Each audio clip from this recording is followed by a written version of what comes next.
Hi, everyone, and welcome to episode 224 of the Mighty Whites podcast. I'm Jack, as always, joined by Casey. Yeah.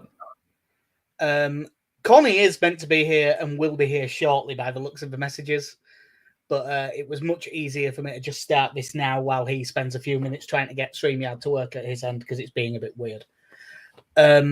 This is our old man shouts at technology. Yeah. This is our season predictions podcast. Obviously, we are cutting it incredibly fine with the first game being in about an hour and a half. But Casey got back off holiday this morning. So there wasn't really a great deal we could do about it. To cover last season, Casey, have you any idea what the scores were from last season? No. Cool. I think I think I was just about winning, but that was obviously before all the end of season stuff. Yeah. Well, the points thing for the matches, like I ended up edging out, but you won the bets by a mile with a 200 quid victory of minus 75 to minus 275 on a. This is why I don't gamble. Yeah, which by the way, we've been in that off this year. Too many games this year. But we'll come to that when it happens. In the end, the same thing happened that has happened in previous years. By the end, I've run away with it, 140 to 76, because the pre-season predictions went way in my favour. I don't know what it is. There isn't any embarrassing ones this year. There was no minus 10s for either of us. We both came bloody close because we both had Fulham getting relegated. But they came 10th and neither of us had them in 20th. So we just got away with it. Interesting things that were just quite fun. I had Roma for Europa League and Fiorentina for Conference League, and they both got beat in the final.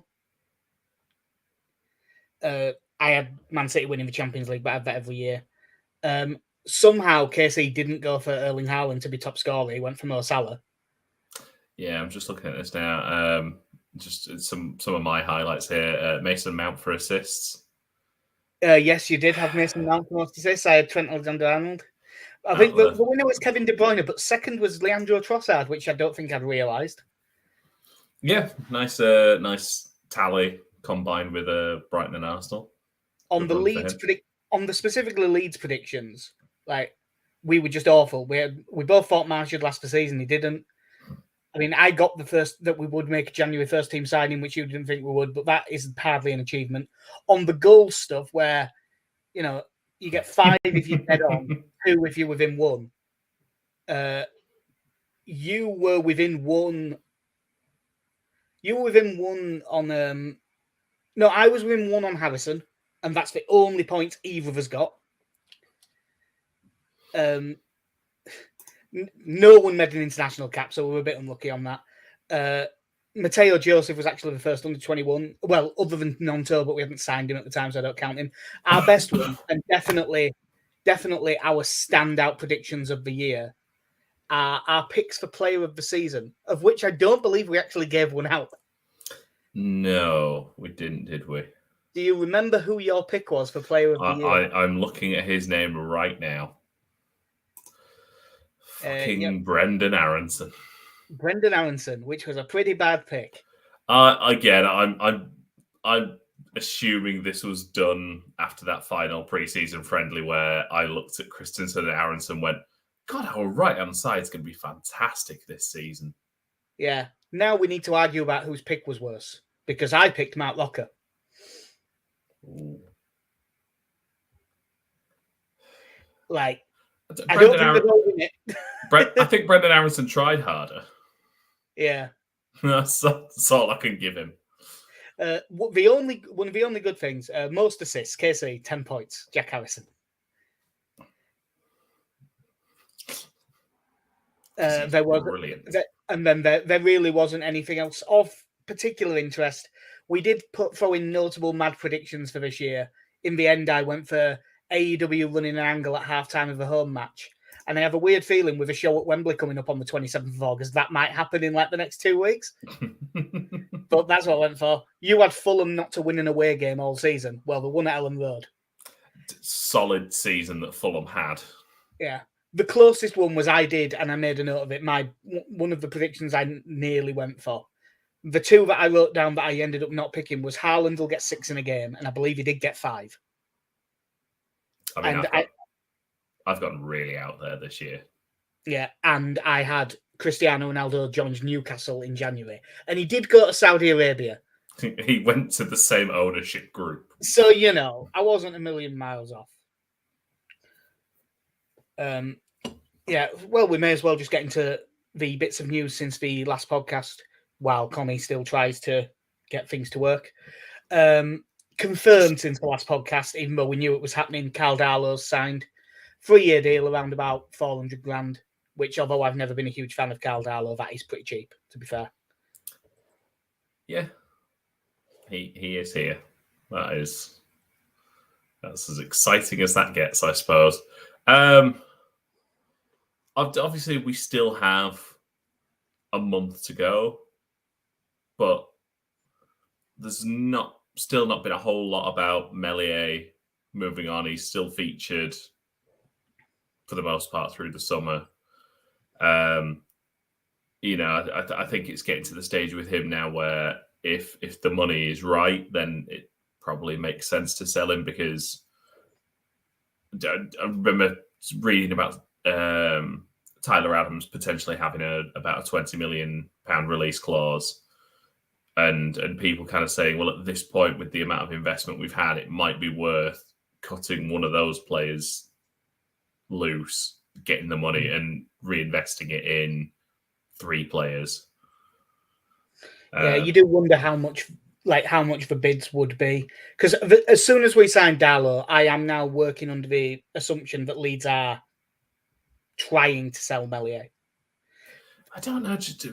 The only reason I don't think that is, for one, he does not play a lot of football, and 2, I know it's the Championship, but if you're going to sell you're going to sell a goalkeeper who, all right, for us has not been good for the last couple of years, but still has a lot of potential, to replace them with someone for 400 grand does not strike confidence in me.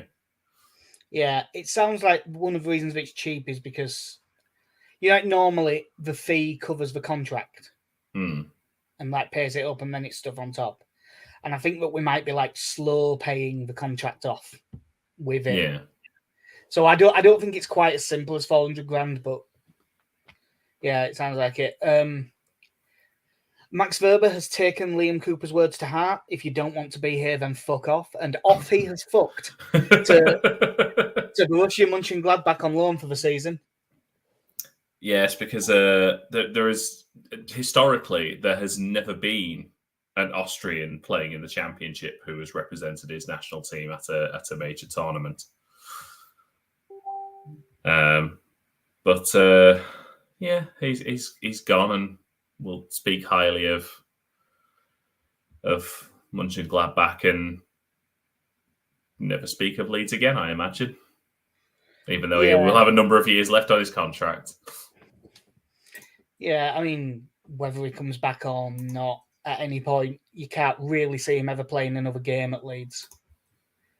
I mean, you know, it's a left-footed centre-half, and you do wonder when it's a left-footed centre-half, you could do with talking to someone who is a left-footed centre-half.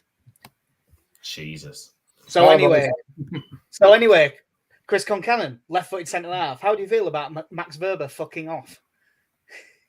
Good riddance to him, fuck him. He's straight in. Early tackle from Concannon there. If that's how he wants to be, bollocks to him. Yeah, I think out of them all who've left, I think he's pissed me off most. I know you can only go off what's said in media and that, but if any of that's true, he's just made himself look like a dick, and I think Click highlighted that as well, didn't they? So... Yeah, I love that Mateus Click response. That was magical. Yeah, I didn't mention that in the notes, but he did seem not very pleased.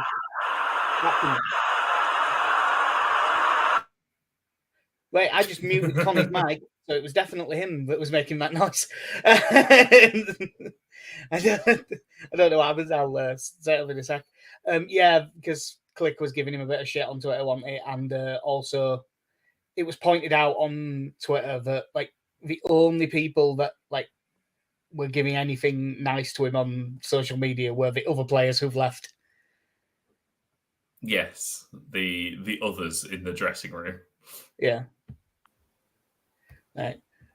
We have a new away kit, which I'm assuming at this point you've both seen. Yes. Yeah. With alternative sets of shorts and socks. Yeah, they changed shorts. Yeah.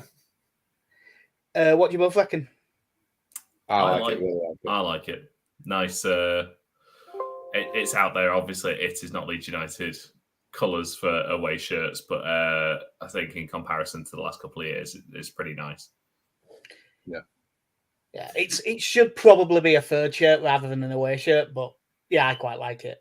Yeah, it's a bit out there, isn't it? Like I say, if it were a third shirt, you expect it kind of, don't you, with a third shirt? Yeah, and the main thing is all the peacocks all over it. They're really steering into the peacocks. The peacocks, yes, that's a word. Really steering into the peacocks as a nickname at the minute. I have a feeling that there might be another attempt at a badge redesign coming soon. Yeah. And I think it will go better than the last one did. Whether that means well. It's the fist now. The fist is now punching a peacock. I'm gonna say, as long as it doesn't end up looking like a far right movement, then I think we're all right. Yeah, it was weird, wasn't it? How they managed to make it look like cheap clip art and like somebody was going to say like "Truth or Progress" in their name. Somewhere in Eastern Europe. And probably the last bit of new. Well, there's a couple of more things. There's one, we've had two friendlies. I don't know how much you've both been able to see of them. I was able to see all of both of these. Leeds 2, Forest 0, and Hearts 0, Leeds 1. If you did see them, what did you reckon to the performances? I didn't see them being. I didn't see the Forest game for some reason, and I didn't see the Hearts game for being on holiday. Yeah, fair. I saw them both, Hearts and Forest. I thought the Forest game especially, I thought they were brilliant.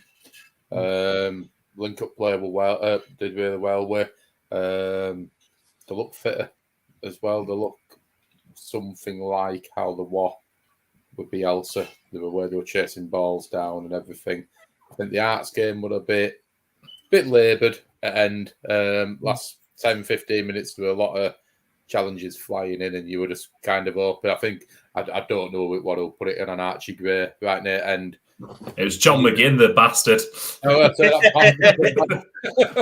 But you're just thinking, oh, for God's sake, no, not now. Just not this close. Let's just get through it and get on. But yeah, them two games, I liked what I saw.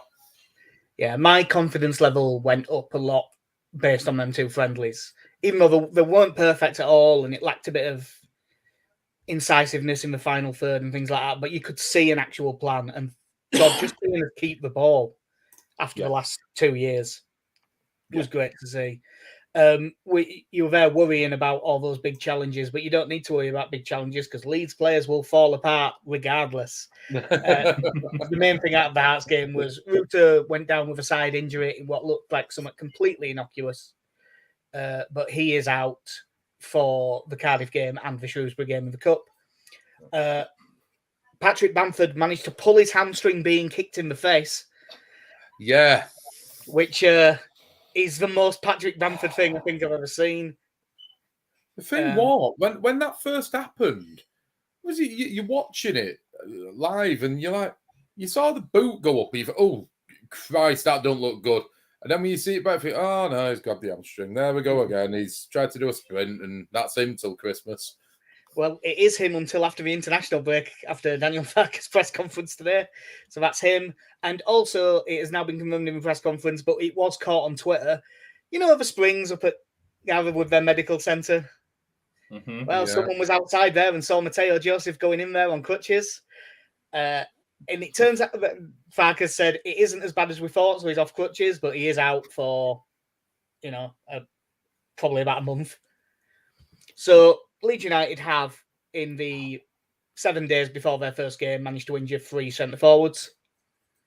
It's fine though. Dan James is back. We all know how that went as a number 9 for him. Well, we'll come on to that because that really might happen. Yep. We'll come on to that later on. There is one final bit of news. Charlie Cresswell signed a new 4-year deal, which I'm very pleased to say, and dare say everyone is. But Casey, you're the one that all kinds of cares about squad numbers, right?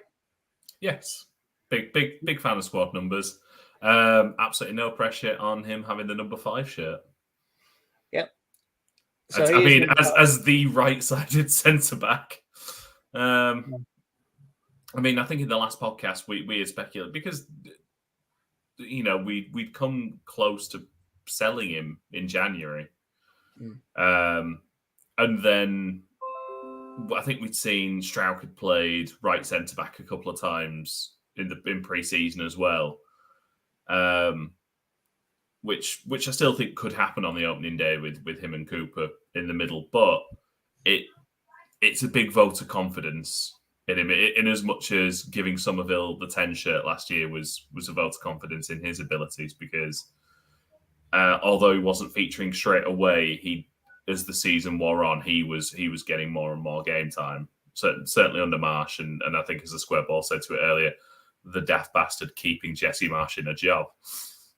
Yeah. I think he's not. I think it will be Stark at right centre back on Sunday, but you would think that this means he's going to be right there and thereabouts. There are a few other changes. Darlow's been given 28, but obviously he's new. Defensively, no one else has moved. In midfield, Jamie Shackleton has gone to number 17. Sam Greenwood, as he's only right given his technical ability, has taken the 19 shirt. Well, him and Eric Backer, the best technical players this club has ever seen. It's not like we've really relied on number 19 the last couple of years or anything. And the one I'm most disappointed with, Archie Gray, is number 22. Leave him at 63. I liked that. I wanted us to have a number 63 playing a load of games this year. Again, like it's that thing for me, and I'm sure you guys do it as well, when you've attached a certain number to a certain player, and it's very odd that Archie Gray is wearing Michael Dewberry's shirt. But here we are. Is that what number Dewberry was? That is Michael Dewberry's number. Yeah. I love how you think of it as that, because wasn't it Jack Harrison's number? I say Jack Harrison was 22 with first year back up, wasn't it? No, I think it's probably what I go to is from what players were as when I was a kid. Is kind of what I associate them with, unless I'm just trying to think, right? So obviously my number 9 is probably Viduka over Hasselbank. At 17 is Alan Smith, and then because during that time, obviously most of the players that played regularly were under the squad number was under 20. It's fine, but then I'm conflicted between, is it David Batty, is it Rob Snodgrass for 23? Who knows? Gotta go Batty. I always say gotta go Batty. I didn't see Batty be number 4 at Leeds. Yeah.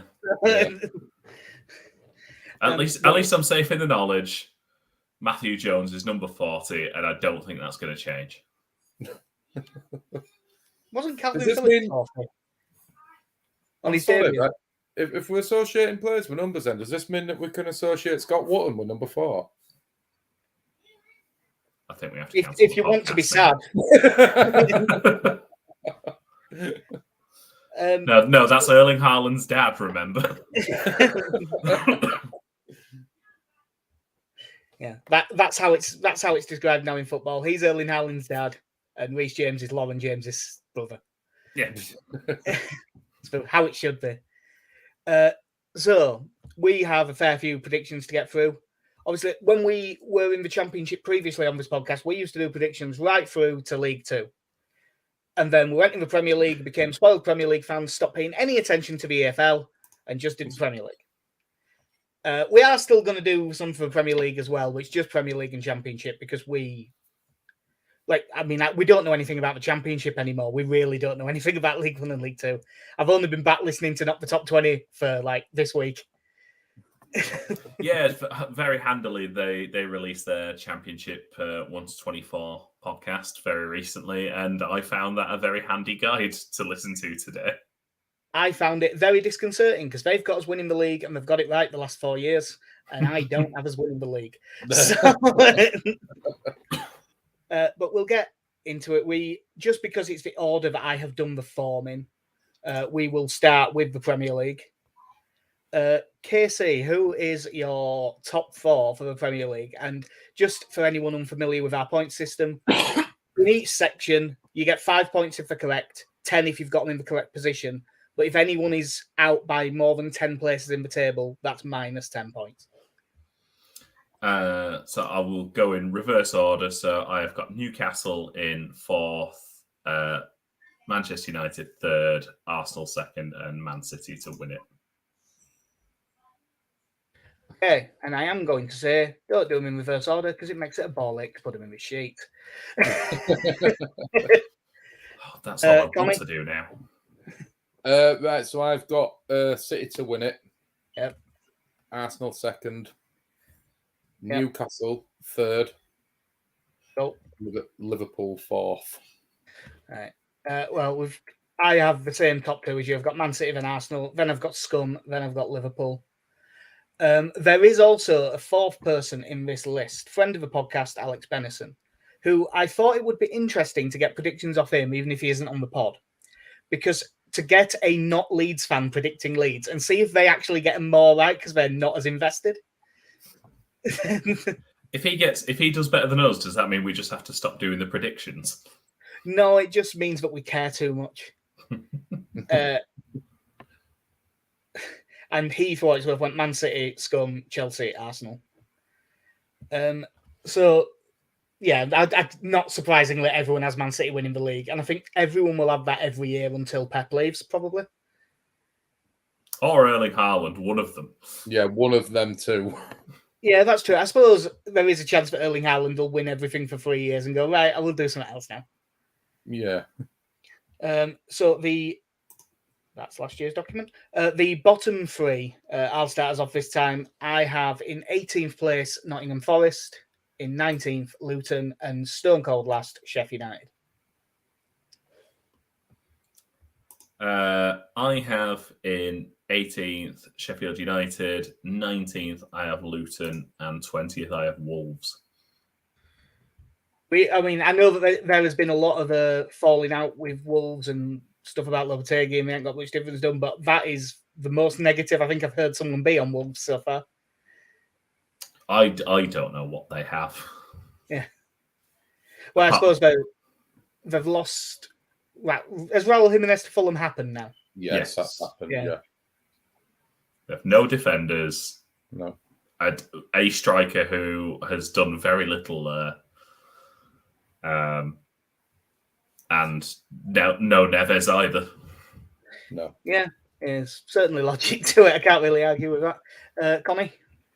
I'm going with KC's view, and I've got Wolves coming 18th.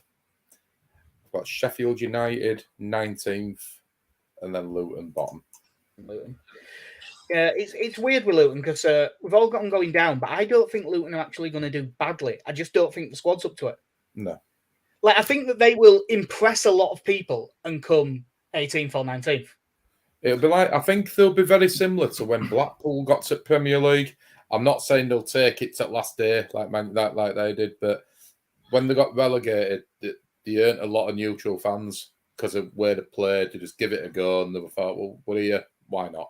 I can see it being a bit like that.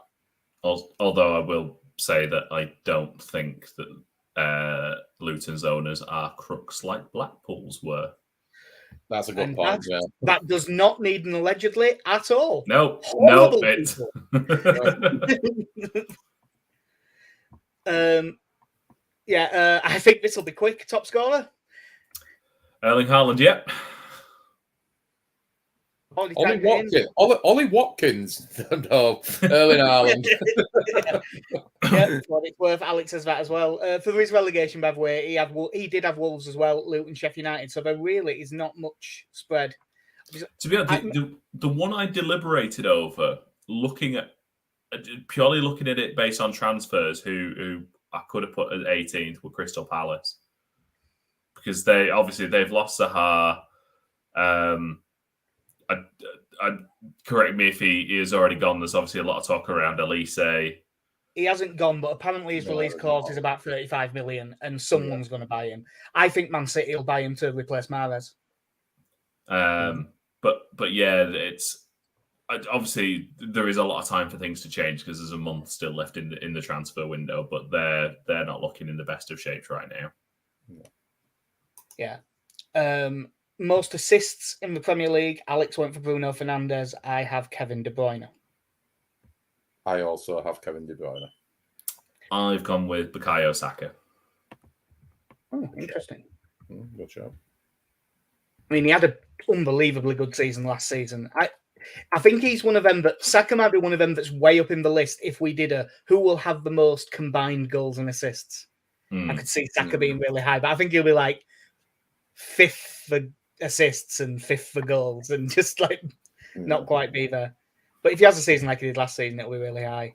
And then one that does show, actually, come to think of it, that Alex might be with you on Wolves. First manager to go, and Alex has got Julian Lopetegui. I've gone with Steve Cooper, and I don't think it will be down to Forest having a particularly bad season. I think it's more just a general dickish ownership decision. What with him, because he nearly went about 3 times last year. Yeah. There's a lot of people saying that Forest should have gambled in the summer in the way that Blackpool, that's because we were just on about Blackpool, in the way that Bournemouth have, where they've, managers kept them up, but the underlying numbers weren't that great, so they've gone and got someone better, who is in theory better. Yeah. There's a lot of people saying Forest should have done the same thing, but I'm not surprised they stuck with Cooper. All fans love him. And Connie, first manager to go? I had to deliberate a little bit over this, but I'm going to say Ange Postecoglou. Ooh, that is interesting. Very Spursy. I just don't see it working out at Tottenham for him. I think it was a cheap option. Typically, like I say, very Spursy. Cheap option, and it did brilliant up at Celtic, but completely different ball game in it down here. And and the way Levy operates, I think he'll be gone by Christmas. Right. Just for context, people haven't, because a lot of people, Connie isn't on as many as he used to be. Connie is a Celtic fan. So that was not the name I expected to come out of your mouth. But yeah, that'll do us for the Premier League. Same rules apply for the Championship. And we'll start off with the top 2, and we'll start off with Connie. Top 2 will win it, and Southampton will come second. So I have some crossover because I've got Southampton winning it, and I've got Leicester in second. I've got us to win it and Middlesbrough to come second. Oh, there's some confidence going on here that I don't like. To be honest, I wouldn't say it's confidence, because obviously the way I've been speaking is I'm not enthused about this, but I've been looking at the transfer activity, and I'm not particularly worried about anyone else either. There's no one that's going out blowing everyone out of water. No, there's obviously a few teams have lost key players. Coventry, Watford. Have done shit. Obviously, Sheffield United going up as well, and then Leicester have lost 3 of their biggest players. Yeah, Leicester's, I think, one of the harder teams to predict this year, because, in theory, getting Enzo Maresca in is great because you're getting someone who's worked under great coaches for a long time. Yeah. But you never know what they're going to do in the top job. Like they could be HMS piss for league. Or they could be 15th after 2 months and sack him. That could be my Sunderland prediction. Yeah. Good No, God, they yeah, won't. no, that's Sunderland They will prediction. not get relegated. If anyone who hasn't heard our old episodes, the reason for the minus points for 10, and it is minus 20 if you're wrong by 20, is because KC won our first ever predictions, despite predicting Sunderland to get promoted from the Championship when they came bottom. So we brought in a punishment. It's sort of a weird, very crossover with everyone, because Alex has got Leicester winning it and he's got Middlesbrough second, like UKC. There's a lot of people really fancying Middlesbrough. They were brilliant second half of last season, and they've got mostly the same squad, but they haven't been able to get Cameron Archer back from Villa, and I think that's going to make a big difference. Which, by the way, if he doesn't start for Villa, that's who I want us to be going all out for. But I think they're probably going to play him a bit this year. The playoffs, 3rd to 6th. I have got Borough 3rd, Leeds 4th, Sunderland 5th, and Ipswich in 6th. I found it really difficult picking. I think 3 of the teams I was fairly comfortable picking, and then I sort of struggled to pick the last place. So I've gone Leicester 3rd, Sunderland 4th, Southampton 5th, and West Brom 6th. West Brom's one of the weird ones because they're financially struggling a bit and all falling out with each other, but the squad is quite good. Yeah, I think they're one of this year's could go completely either way sides as well. Connie? I've gone also Leicester 3rd. I've got Coventry to come back in there again and come 4th. I hate to say it, I think Millwall are going to break into playoffs this year, and Borough to come 6th. Yeah, I'd love to be more. I'm sort of nothing on Millwall this year. I preferred it when I thought they were shite and thought they were going to get relegated every year. They've gone down a bit now. Cov's an interesting one because they've lost Gyökeres, which was one of the best, probably best forward in the league last season. But they've signed Ellis Sims, haven't they, for about $8 million? Yeah, that young kid from Everton. Yeah, I do like what I saw of him when he was on loan at Sunderland first half last season, and even when he got those chances at Everton. Yeah. So if he hits the ground running, that could make a really big difference with him. Yeah. Alex, for what it's worth, has us in 3rd, Southampton 4th, West Brom 5th, Sunderland 6th. And then I did also ask you to pick a playoff winner, which would be correct 10 points if they get beaten the final 5. Here's what shows the difference. I didn't have us in the top 2, and I have Sunderland winning the playoffs. I too have Sunderland winning the playoffs. For what it's worth, I haven't beaten Leeds in the final because we can't have nice things. We've had our time now. It's time to go back. I'm going to say Borough are going to win playoffs. Fair enough. And Alex has Southampton as playoff winners. Everyone's quite confident on Sunderland this year. Like, I've read, obviously, I listened to not the top 20 ones. I read a couple of people's predictions and things like that, and everyone fancies them this year.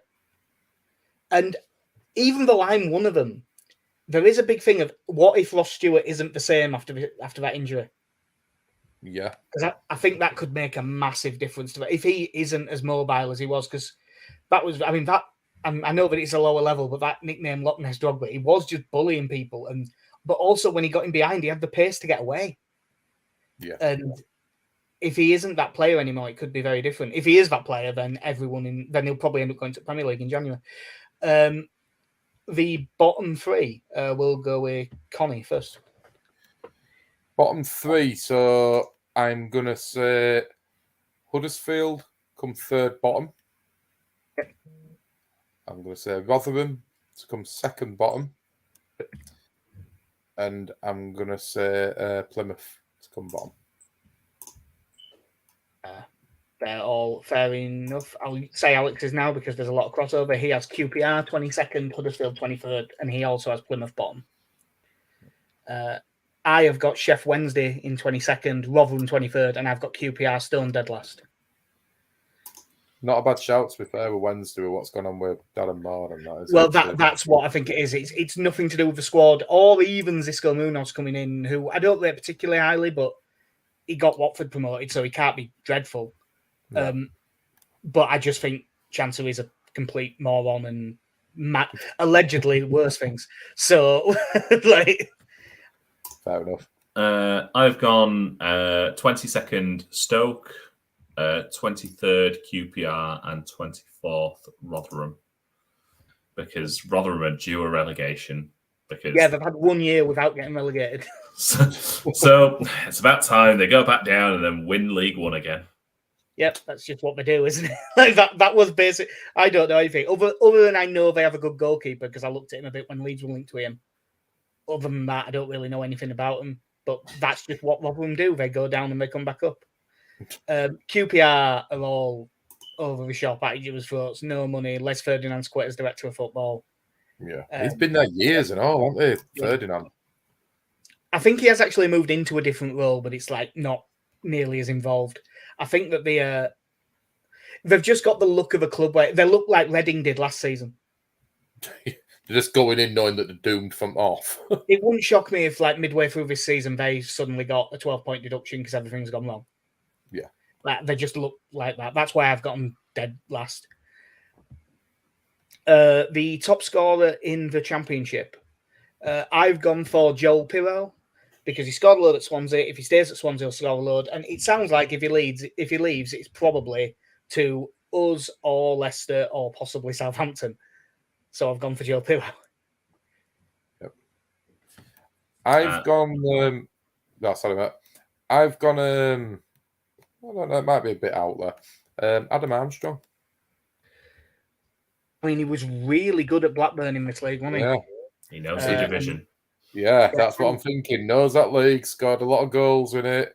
Southampton, you'd think they're going to be up there. So if he plays, going to get a lot of chances. So yeah, I'm going to say Adam Armstrong. That's fair enough. And I am backing on Ross Stewart being completely fine when he comes back. Okay. Well, he's a good player. Alex went for Chuba Akpom, who scored a load for Middlesbrough last season. It's the first season he's ever scored that level of goals, though, and he's already like 26. So at that age, you wonder if it's a Billy Painter season. Yeah, if that's his one season where he had it, but we'll see what happens with that. The most assists in the championship. I will say straight away that Alex has gone for Kane and Dewsbury Hall, who is today being linked with a move to Liverpool. I mean, if he stays, it's a great shout. Because if you could keep him, he would be a fantastic player. But but I can't see him keeping him. No. I have plumped for one of our own, and I'm saying Crescencio Somerville. Nice. I've also gone for one of his own, but now I'm going to say Luis Sinisterra. Fair enough. I have, in a sense, gone for one of our own because I have last season's League One assist leader, Leif Davis. For a second, when you said one of our own and League One, I thought you were going to say Barry Bannon. Yeah. Barry Bannon. But no, Leif Davis got most assists last year. I think Ipswich are going to do really well this year because there was so. I know it's weird because they didn't win it last year, but they were the team that was like statistically miles better than everyone. So I think they're going to do really well this year, playing the same sort of football. So he's going to be in the same sort of positions. I think he's going to get a lot more assists this year, and we're going to be like, even though I like Leo Hjelde, looking at him going, for fuck's sake. And finally, for just the championship, the first championship manager to be sacked, I said I think QPR is going to be all over the shop, so I've gone for Gareth Ainsworth.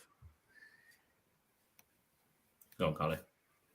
I'm going to say Nigel Pearson at Bristol City. Interesting. I'm going for David Wagner at Norwich because I just don't see them making any progress this year. So you're going for Wagner at Norwich. I'll tell you what, that is one of the things this year. They're one of the few teams that I don't think I've heard anyone talking up. No.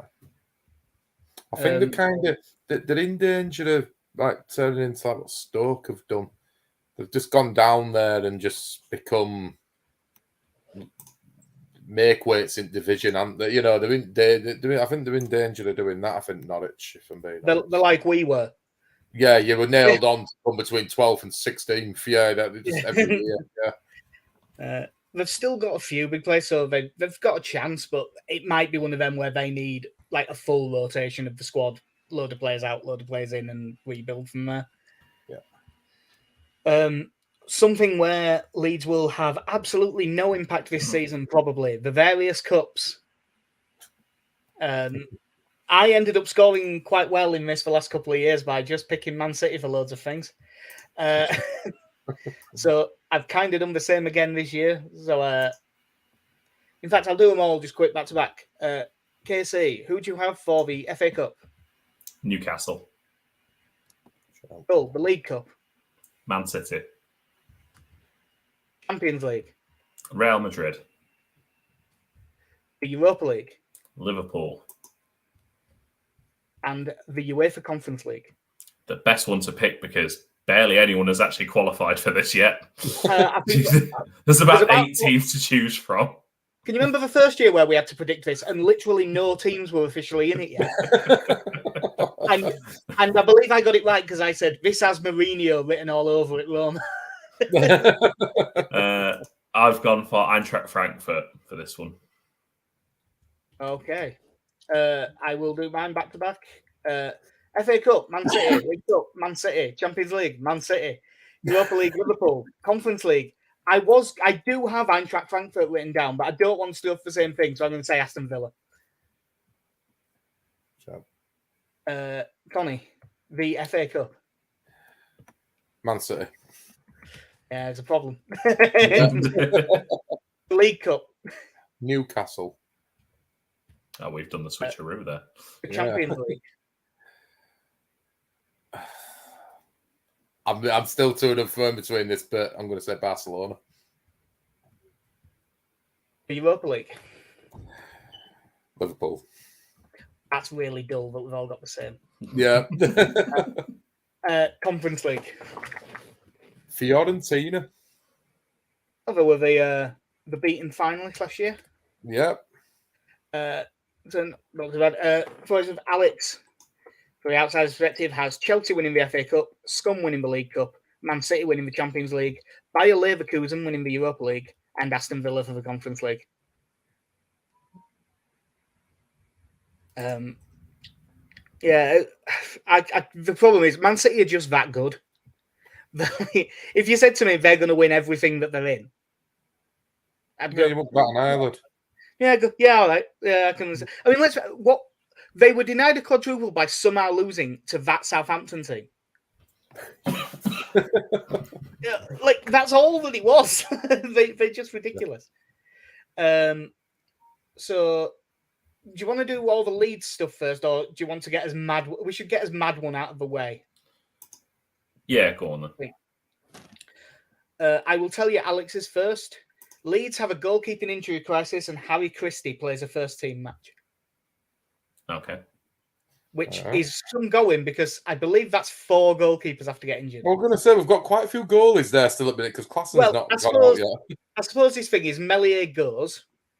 Oh. One of Klassen and Van den Heuvel goes out on loan. Maybe. The other one gets injured and Darlow gets injured. And then maybe he plays then. The really annoying thing for Alex, of course, will be that if all of these injuries happen and then Leeds pick Darryl Ombang instead.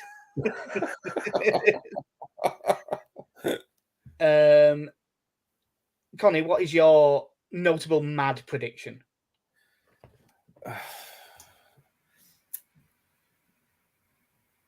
It's out there.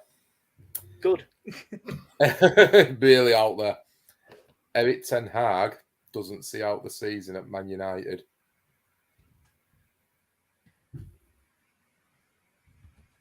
It's not that mad, but I would say that I think that's unlikely enough to count. It just won't be.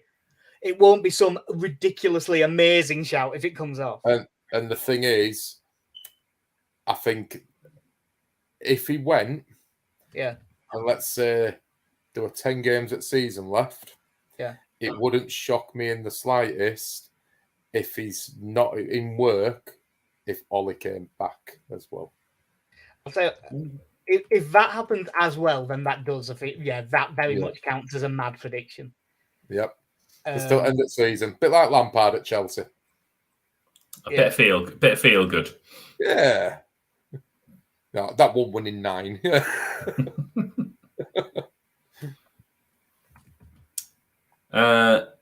My prediction is that 2 Premier League teammates have a fight on the pitch during a European match.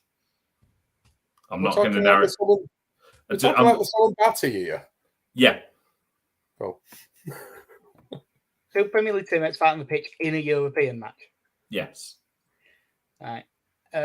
I have mine's a bit like Connie's in that I think it's unlikely enough to be fine by itself, but if you need an addition, I can. Yeah. Mine is that Huddersfield manager Neil Warnock finishes the season specifically as the manager of Queen's Park Rangers. Ooh. They're going to be in all kinds of shit. He's going to have left in like November. He'll leave Huddersfield. And then in about March, they'll panic and get Warnock at QPR.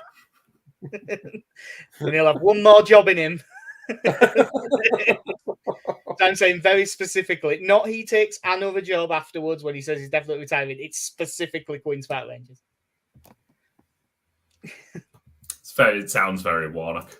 Yeah, it does. As soon as I thought of it, I thought, yeah, I can say that.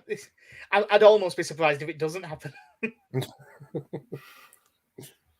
Okay, so I believe that before we get into we can do all the Leeds ones, or we can do your yes and no questions. Yeah, I'll go with my likely unlikelies. Go. So my first one is Leeds to score 75 or more goals in the league. Just straight yes or no? Yeah, likely or unlikely? I'm going to say likely. I have this as unlikely. I had a quick glance at last season's table and only 2 teams did it. It was Middlesbrough and Burnley. And even though I think we'll be good this season, I don't think we'll quite have that much cutting edge, especially seeing as all of the strikers keep getting broken. Alex went for yes, by the way. I've gone unlikely as well. And the news that Dan James is going to be leading the line has helped with that somewhat. Yeah. Next one, Archie Gray to start 20 or more games in all competitions. In all competitions, likely. I also went for likely. I am unlikely. And Alex also went for likely. I think this is one of the things with Leeds in the Championship. All competitions. Oh, that adds 2 games. and then you draw Shrewsbury at home and go, all right, maybe 3. The next one is a Leeds player to get 3 separate suspensions this season. Yeah. So it could be 3-1. It could be 3 1-match bans. Yeah, and the bookings things, there's a ban at 5, a ban at 10, and a ban at 15. Yeah, so a la Pontus Jansson, if you would go just the yellow card route. I'm going to say unlikely. I don't think we've got many people in that squad now that do that. I'm going to go unlikely with that. For what it's worth, Alex also went for unlikely on that. I have likely, and in brackets, Ampadu. I think he'll get sent off at least once, and I think he'll get 10 yellows. I'm just going to label him now as a Scandinavian brute and say likely Leo Hjelde for some reason. Fair enough. I won't put Hjelde in brackets. It doesn't matter for the point, but it'd just be nice if you're right. Next one is Stuart Dallas to score in the league. Likely. I wish I was saying something different, but I'm going unlikely. Unlikely. Alex went likely as well. I think it's going to take him so long to get fit that what happens is he's back in like December, and in January he goes out on loan somewhere to try and play the second half of the season and get himself back. Is what I think ends up happening this season. I hope that he's back in, he's back in September, and then by October he's himself again. But I just can't see it. Unfortunately, it's been so long. I think I'm saying likely, and I think I'm going more with my heart than my head. Yeah, but yeah. Leeds to progress through 3 rounds in either cup competition. So, and just to check, that is not a combined 3 rounds. No, not a combined. I was going to say, can we just add these together here, or we're just talking specific cups here? No, it's got to be through 3 rounds in one competition. Unlikely. No. I am going likely and just hoping for a very kindly cup draw. You're hoping for 3 very kindly. I believe Alex went likely for that one. Yes, he did. And gone. Is this for the cup draw? Sorry, unlikely. Yeah.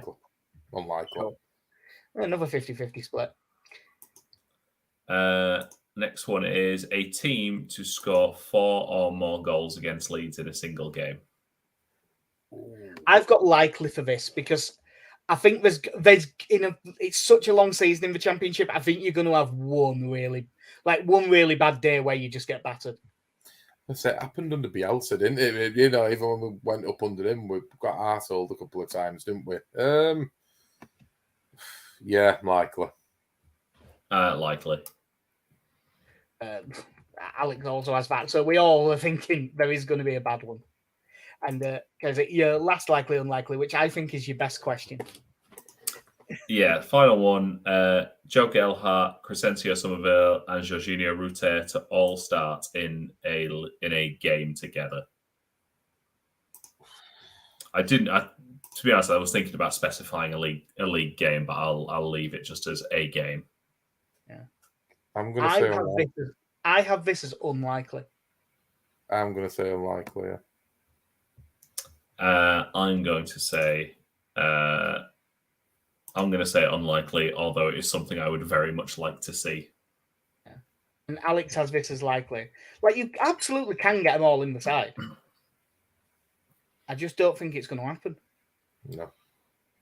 I mean, it's already off the cards for the first couple of weeks. Yeah. And one of my other reasons for going with no, erring on the side of no, is I still wouldn't be shocked if a Premier League team, and specifically Crystal Palace, tries to buy Somerville. My original thought with this one was Nonto, and then I thought it's probably more likely that he goes than Somerville, which is why I ended up going for him. Yeah. That's one of the things that's so hard about it. I mean, it wouldn't be the first time. Like, we have had one of the years where I think for top scorer, one of us went for as yet unsigned striker. But yeah, there's always a few things like that. So finally, the specific Leeds United predictions. Starting off with the one we always start with. Will, in this case, Daniel Tharker last the season? Yes. Yes, he will. Yes. And I have yes, Alex has yes. But we said that about Jesse Marsh as well. So it's because once he'd actually lasted the summer, we thought, well, they're fucking all in on him now. I think that this is it's an easier question in the Championship. Will Leeds make a first team signing in January? Yes. Yes, because I don't think we'll get all our business done in this window. We all have yes for that. It's not like we've always kept that question in, but it's a hangover from Bielsa, really. Well, there's a hangover from Orta, I believe. Yeah, but that because it actually was a question then, wasn't it? It was no, like 2 or 3 years in a row. Yeah. these individual players, how many goals will they score? You get 5 points if you're dead on, and you get 2 points if you're within one.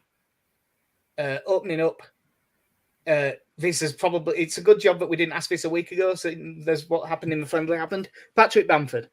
I have got a meager, low, disappointing 5. I've gone for a heroic 11.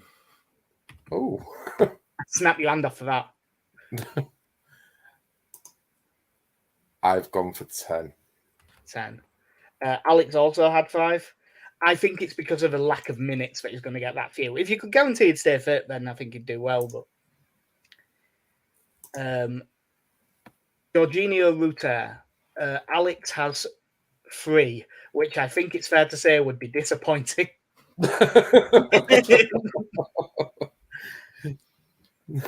An average of £10 million per goal. Hey, we've had Augustine. Yeah. I've gone for 7. Yep. I think he's going to smash it, me in Championship. I'm saying 15. Go on, Concat. Yes. Yep. You've got to back someone. I have him for 9, but I do think that he'll do well this season. That 9 is not being negative. Dan James, I have 7. I wish I had that much faith in Dan James. I've seen that man score a fantastic brace, and I still think he's only going to get 5 this season. 5. I'm saying even less than KC. I'm saying 3. Okay. Well, Alex went for 1. So Fair enough then. I'll tell you Alex's for this one as well. I don't think this was actually in the list I sent you because I missed him off. Nonso. Alex has 6 with him leaving in January. And we're going to say, are we saying he's going to last the season here? It's up to you. If you think he's going to get sold tomorrow, say 0. I'm going to say 0 because I think he'll be gone before the summer transfer ends. Fair enough. I'm gonna go with 0, and the dream is that he goes out on loan. I've got 1 because I think he's going as well, and I think he'll get 1. I actually quite fancy him to score on Sunday, but we'll see. The one that I wish I should be thinking much higher because I rate him, but I just don't think I don't think we're going to give him the time. Joffy, I've got 4. I'm going to say, I think he will get the minutes, so I'm going to say he's going to get 6. I've gone with 8.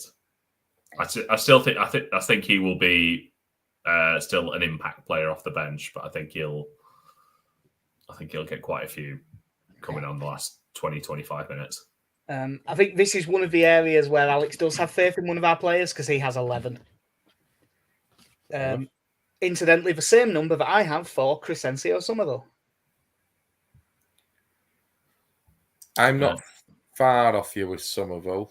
Not a million miles away. I think he'll get 8. I've gone with 7, but as I've already said, I think he's going to provide more assists than goals. Yeah, I've gone for 11 just because I really rate Somerville and have done for years, but I am still scared he's going to leave. And finally, probably the player that isn't being talked about for a move, because it really does sound like he's staying. I think it's probably the player everyone's most excited about for the season. Luis Sinisterra. I've got him down for 12. I think having him, and if he stays fit this year, I think it's almost like a cheat code in Championship. Yeah, you're not the first person to use that phrase. Alex was obviously thinking similar to you because he went 13. Yeah. I've gone 6 because I don't think he will stay fit. No. Fair enough. This might give away one of my things for later, but I've got him for 15. I'm all in on Sinisterra this year. And I'm really hoping that I think if he plays 30, I think if he plays 32 league games, he'll get 15 goals. I just think he's going to be the guy this year. You're saying then it's not like just under 1-2. I think he could be 1-2 in the championship, playing off the wing, because he's going to end up in field in like that 10 space, hitting shots from the edge of the box a lot. Yeah, I just fancy him. I just fancy him this year. It's not a bad shout, no, not at all. I hope it's true. Yeah.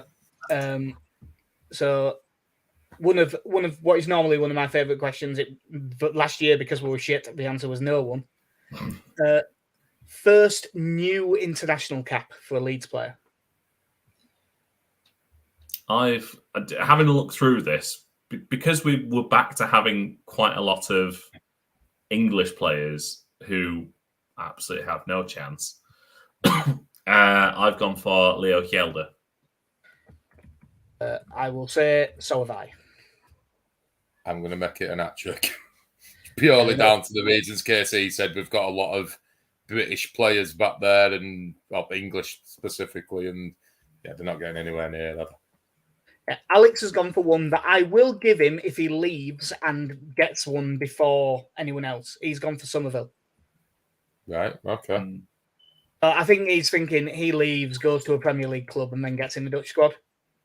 Gets called up for a friendly or something like that. Which in fairness, I could see.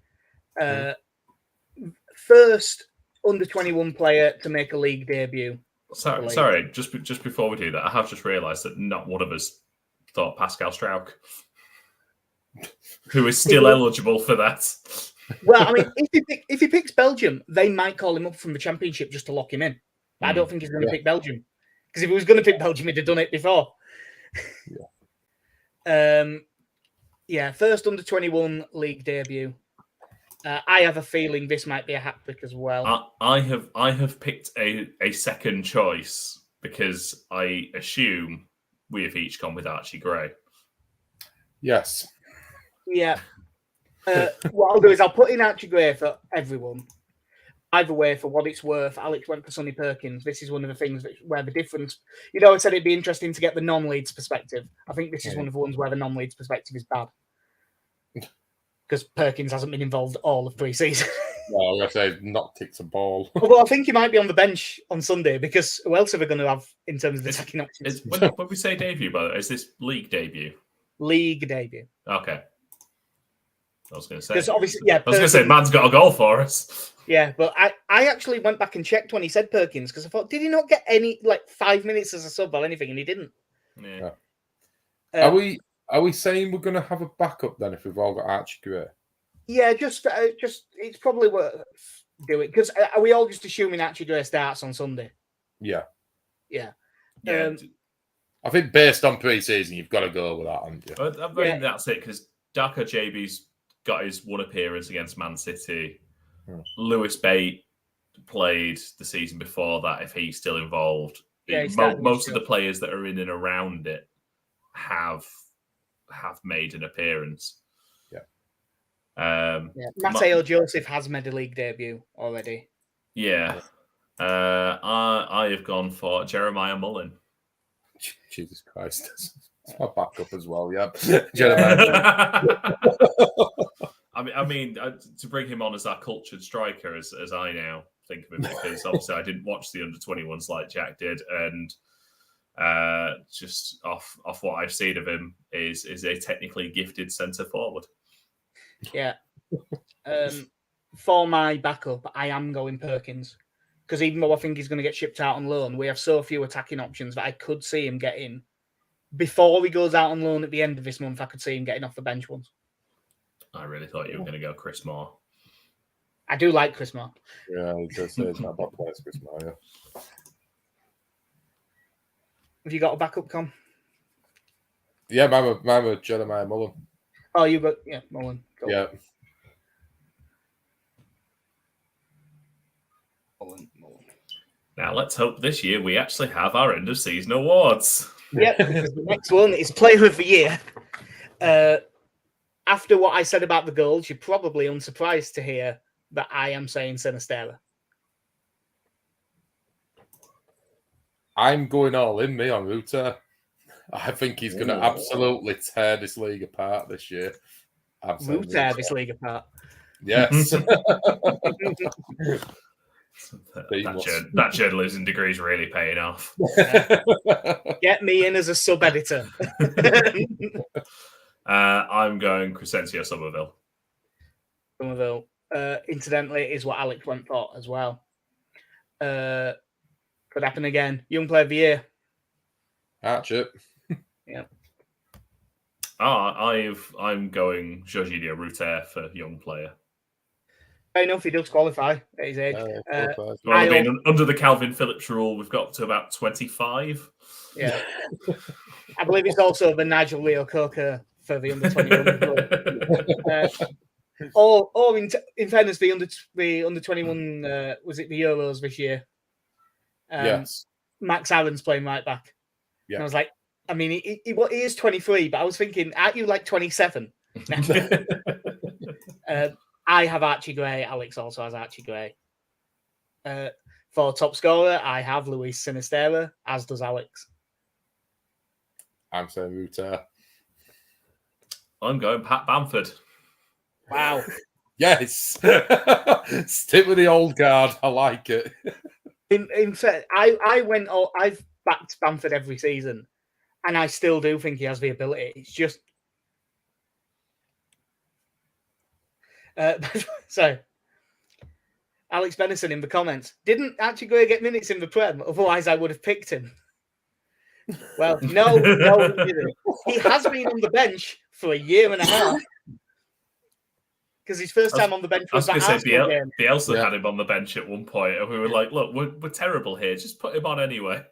In what would have been, December 2021? Yes. Probably, yeah. When he was 15. But yeah, he's never actually got on. Because if he'd come on that one, he would have broken, is it Peter Lorimer's record as our youngest player? Yeah. Well, but Bielsa has no room for sentimentality. No. Because I definitely would have got him on. And said so in the ground at the time. Aren't they saying that if he starts on Sunday, he's the youngest of the Greys to make his debut for Leeds? Yeah, I did see something about that. I know they were all like 17, but I think he's got it by like 100 days. Don't quote me on it, but like 100 days or something like that. I think it is roughly, if he starts or if he gets on. Yeah, and Farke was asked about him potentially playing in the press conference. He was non-committal about it, but I can't see him not starting him given how pre-season. You'd be non-committal, man. You've got no centre mids. Yeah. He's one of them. The most assists. I've gone Crescencio Somerville. I'm going to say Sinisterra. This is another one where me and Alex match up. Ruter. Is in pre-season, even the games where he wasn't playing well, he ended up setting up two big chances. I just think he's going to be the one that ends up in those positions to lay things on. Well, he did it for Paveda's goal, didn't he, against Forest? Yeah. I would let it go across. To be honest, having come out of this pre-season, I'm worried that Jan Paveda's going to be our linchpin in midfield. He has been in gym though, but looks of it. He looks like he's filled out a bit. He's had a Harrison pre-season, hasn't he? Yeah. Dench. I don't think we're going to do it, but there is a legitimate argument for starting him on Sunday. Unfortunately for him, it's the position we are very well stocked in, is attacking midfielders. Yeah, I think if Paveda does get a chance. Yeah, if he does, it'll be in the middle. And our final question for all the predictions. Leeds' finishing position. It's 20 points dead on, 15 within 1, 10 within 2, 5 within 3. On this audio medium, I hold my finger up, sir. Especially when I am, of course, filling out a document. That means I can't actually see you while you're doing things. So are you both standing by your previous statements? Yep. Cool. Because obviously I have said before that, like, in terms of to maximize it, that maximizes them if you're right, but it's what I'm doing. Did I have us third or fourth in the previous thing? I think I had us fourth when I did it at the top, so I have us third for this. and Alex also has third. I am terrified that like our worst prediction is third because it's Leeds. We're in the championship. The number's 15. Just keep flashing in front of me because that's what we do in the championship. I don't know if I'll be this confident once Nonto, Sinistera, and Archie Gray all take the big money moves to Saudi Arabia. But right now, I think we'll be fine. Right. So that is all the predictions in. We had to do them then because the first game kicks off in 19 minutes. No one can accuse us of watching Chef Wednesday be awful, and then we've put them all in the So the last thing to do is talk about the Cardiff game on Sunday, which we won't go into loads and loads of detail about because let's be right, we don't know, do we? We haven't been keeping up. I did have a glance at their stuff over the summer. We've got a new manager, Errol Bullitt, Turkish manager, but he's never played for or managed them. So, all right. Doesn't even know the club. Don't have to hate him. And from little bits I've read, he has a reputation for quite negative football. So I think it could be a lot of us horseshoeing the ball around the back, trying to find an opening. Yeah. Trying to cross it to the strikers that aren't there. Yeah. They've signed that. Can you remember Ike Ugbo, who was part of Chelsea's loan farm for years? Vaguely. Yeah, he played at Barnsley. He went out to Rode. I've looked this up since. He scored a load of goals for Rode JC and Cercle Bruges. They've got him now in on loan from Troyes. Josh Bowler was really good for Blackpool, and they've got him on loan from Forest. Yaku Mete from Reading was pretty decent 3 years ago. I've no idea if he's any good now. Is he a defender? No, he's a winger. You're thinking of Abdoulaye Mete. Yes, I am. Yes. Who also played for Reading, I think. Yeah, I'm saying. I was thinking Mete. Yeah, is it? Yeah. Yeah, No, but I might also be wrong on that, but I think that's who you're thinking of. Their main two, though, is they have signed Carlin Grant on loan from West Brom, who's a good striker, scored a lot of goals. And they've brought Aaron Ramsey back to the club. See, that doesn't strike any sort of fear into me whatsoever. Aaron Ramsey, as far as I'm concerned, would finish when he went to Rangers and he was shite there as well. Strikes fear into the hearts of many a celebrity, though. And many a knee surgeon. Wow. I've put next to him, depends how fit he is. Like, he might be like Mark Locker levels of knackered. I mean, watching him in the Euros 2 years ago was something of a painful experience when you're there going, I know how good you were. Yeah. But you can't move. It's like saying when you're rocking up for Rangers and you don't look good there, I think the time's up in that, yeah. Well, all he did at Rangers was earn a load of money and miss the crucial penalty in the European Cup final, didn't he? Yeah. That's pretty much it.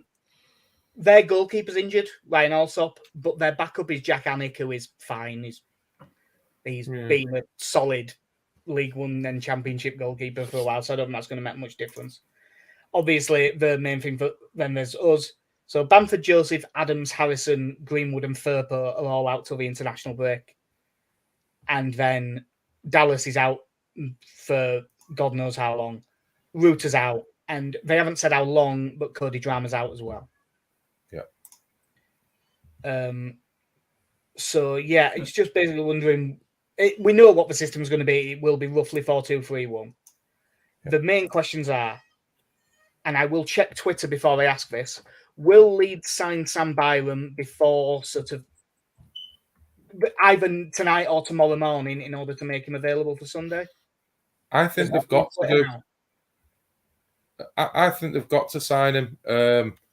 I'd offer him a 1-year deal. And I think he's done enough in the games that he's played in pre-season. Farker knows him. He knows club. For me, I think that's the key. It's the key thing, really. He knows. He's already got a locker. It's fine. We can dig out his parking space at Thorpe Park. Get his sign out, be fine. He'll be thrilled that he just doesn't have to wash his own socks this time around. Well, yeah, he doesn't have to throw £20 in to get his training socks for the year. I think it'd be a good signing for the year. It's a cheaper option, and I think he's earned it pre-season. 1 year deal, an option for another year at the club's end. Yeah, definitely. Makes sense. Yeah, and it can, if by the end of the season we're looking at him in his third choice right back and maybe even third choice left back by then, that's fine. I just think it'll be a useful player to have around. Yeah. And then the other main selection question is, who starts up front? I mean, at this point, for me, the closest to a striker is Gelhardt. Yeah. But has he done enough in pre-season? Me personally, I don't think he has. I mean, in terms of minutes, you talk the two that have featured there have obviously been Ruter and Bamford have kind of been the two that have mostly featured there. Of who's available, the two I'd be looking at would be Gelhardt or Nonto.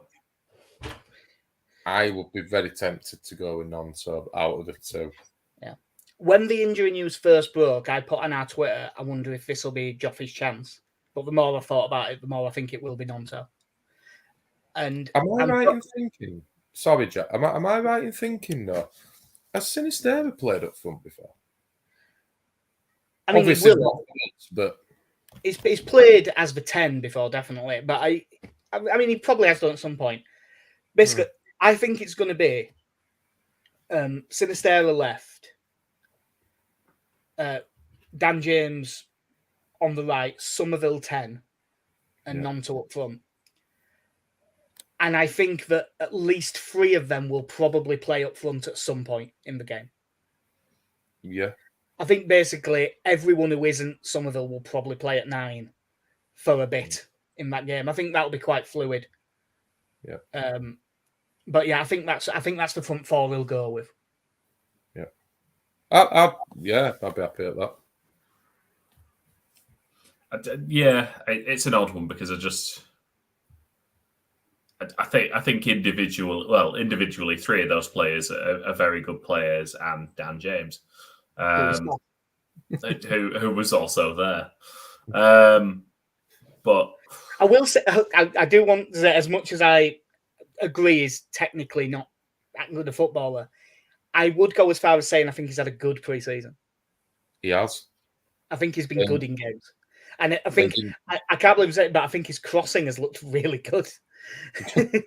Whether that lasts. As in he's learned how to land the ball in the area. Yeah. But I'm glad he's back, to be fair. And I think his pace alone will create us chances in the Championship. Yeah. Kid, like if he's got any end product, if he's got any end, if he had any end product, he's still at Man United. Simple as that, isn't it? He's not in the Championship, definitely not. Yeah. So Farkas said in his press conference that barring some late injury news or something, Meslier will start in goal. So that whether that stays like that long term with Arlo, we don't know. But for this game, it's preparing us for more injury news. That's what that is. There's no drama, so it'll be Ayling. No, there's a lot of drama. Yeah. Hey. Does anyone think it won't be Strauch and Cooper? No, I think it's a fairly solid choice to go with opening day. Yeah. Yeah. A player who I am, if I wasn't going for Archie Gray for Young Player of the Year, I would be going for Yelder, who I think has a chance to end up being our left back all season. Yeah. I really like Yelder. I don't know what it is. There's just something about him. He's gorgeous, to be fair. Yeah. I've got no. You see, we figured out how to sign this son of a Norwegian international. Jon I Olav. don't actually know if Jon Olav Yelder played for Norway. I'm just assuming he did. I said Norwegian international. I don't know if he was. He wasn't. He didn't play for Norway in the late 90s, early 90s. Right, would you believe that now? Played for Nottingham Forest from 97 to 2003, 157 games and never got a cap for Norway. Jesus. Norway was a stronger nation then, wasn't it? In other news of relatives, though, I have just realised that Jack Anik is the brother of Ben Anik. Yep. Yeah. That is something. Yeah. So we don't think it'll be Cresswell. It's weird that we haven't. I don't think we've mentioned Ethan Ampadu's name in this entire podcast, which is weird because he's probably the key to our midfield being any good all season. I mean, no one ever talks about you holding your deep line midfielder being your player of the year, though. No, true. Yeah, Ampadu and Gray. I think that it's one of the. You're never sure how we're going to look, but I do look at that team on paper and think, yeah, it's a bit weak in midfield, just because of age and stuff. And there isn't a proper striker. But I'm still looking at that team and thinking, God, there's a lot of players who are really good in the Championship here. Yeah, I think technically there's a lot of ability there. I do wonder if playing against a team like Cardiff, if you maybe give the edge to JB starting that one, just in terms of the extra physicality you get out of him. But JB he's still really skillful on the ball and he can pick a pass. Oh no, I get that. I'm saying him over Gray. I'm not. That's not to take away from JB as a ball player, because I think we all rate him pretty highly. Whether Cardiff on the opening day is the place to be starting Archie Gray, I don't know, but those are the three central midfielders. Yeah. Sorry, Lewis Bate. See, I really want it to work out for Lewis Bate, because I do like him, but I don't know. Mate, get in line. I'm still waiting for Alfie McCalmont and Robbie Gotts to break through here. So Lewis Bate's got no chance. I'm with you, God. I really like Lewis Bate. I think he's just got so much quality on the ball. He just looks a bit slight, doesn't he? And just a bit. Yeah, I mean, he's only little anyway, isn't he? But he just, sometimes it's going to sound hard. It reminds me a little bit of when Bogus got his couple of chances. Sometimes it's like a rabbit in headlights. Yeah. Sometimes I don't know if that's just me, but I wonder. Do you think Bate might just start playing in various world holiday destinations? Yeah, probably. Yeah. Signed for CF. He's signed for CF Magaluf, like. And also the small, but run. Well, he's small, skillful. The small, run around a lot energy spot is taken by Jamie Shackleton, by the looks of it. He's another one, this year. I hope he does all right. I think Championship's his level. Again, I'm glad he's come back, and I'm quite happy to have him about there as a backup option, definitely this year. And I was going to say, I hope by the end of the year he finds a home. Yeah, he needs his home, doesn't he? Well, it's Kippers. It's great. It's great for us that Jamie Shackleton is a Kippers lad and that, but he's what, 30, 31 now. He really needs to play some actual football. I know. Yeah. So the final been around forever at this point. Just play some football, Jamie. Just play some football. Final thing. I have changed a thing, and I was on about it before. I mentioned it last season.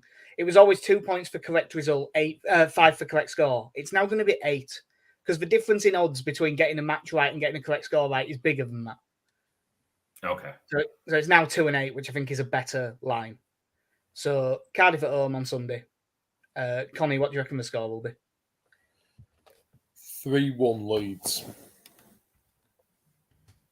Win. Okay, so 1-0 Leeds win. Win. I have a 2-0 win. I forgot to message Alex, so we'll find out later. I'll probably mention it on Twitter, or if I forget, I'll just tell you after. But yeah, that will do us for episode 224 at Mighty White's podcast. So you can pretty much guarantee Leeds will sign Sam Byron at 8 o'clock because it's 5 to now. I don't believe there's anything else to add. Are we all good? Yep. Oh, Alex is still in the comments. 2-1 to Leeds. No, I'll put that in the sheet. Oh, well then, yeah, that will do us. As I will send Connie messages to get results of him for all of them. How many he's able to do, we will see as the season goes on. I will try, boys. I will try my best. But work and family and stuff gets in the way. So of important things like talking about Leeds. Plus a wedding as well. Once that's out of the way, we're all good. Yeah, but I suppose planning it gets in your way a lot. The day itself will get in all of our way. Yeah, there is that. Yeah. So like said, that's not inconvenience any fixtures. It's. I believe I kept them away that weekend. I was going to say weddings can be planned any day. Football's here for life. Yeah. So yeah, that's the end of that, and we'll be back probably before the Shrewsbury game on Wednesday, which also I need to go buy tickets for because I enrolled in the Auto Cup scheme and it hasn't worked. For some reason that I have no idea about. So that'll do us. I've been Jax here. I'm in KC. Have a good one. I've been Connor. See you all soon. In a bit, everyone.